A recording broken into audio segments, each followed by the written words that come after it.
সেনাবাহিনীর লোক ভাঙছি, মনে করেন আমি 10-12টা লাশ দেখছি। ওই পাশটা না, ওই পাশটা। এই কেদে পড়তে বইছে, টেবিল উপরে এরকম বহনে এই কেদেই আছে। আমি সেনাবাহিনীর লগে ওই জাংলা ভাঙছি হামার দিয়া, তারপর আমি আর কুলইতে না, আমি নামিয়ে পড়ছি। যারা একদম ক্রাশের নিচে পড়ছে, হ্যাঁ বিমানের নিচে পড়ছে। না না, ক্লাস করার অবস্থায়। ক্লাস করে হ্যাঁ, বিমানটা যখন ক্রাশ হচ্ছে তারা এই বিমানটা পড়ছে হয়েছে রে, কিন্তু আগুন ধরছে ক্লাসটার ভিতরে।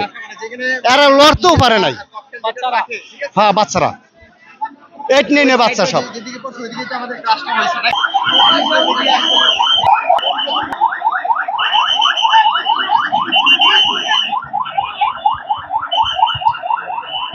এটার ভেতরে পোড়া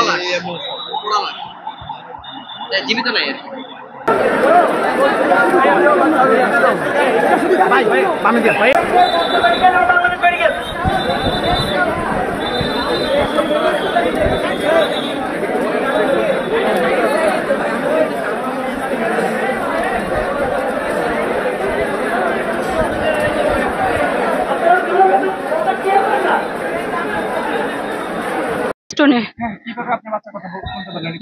আমার বাচ্চা ক্লাস 5-এ পড়ে, ওর স্কুলের ক্লাসের সামনে এই ঘটনা ঘটছে।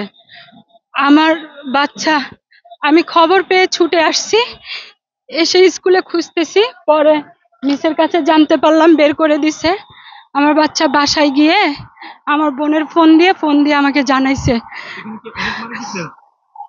ভিতরে ঢুকতে পারি নাই, জানতে পারি নাই, কিন্তু শুধু তো অ্যাম্বুলেন্স দিয়ে বের করতেছে আর ঢুকাচ্ছে। অনেক গার্জিয়ান, তারা বাচ্চা খুঁজেই পাচ্ছে না, কান্নাকাটি করতেছে।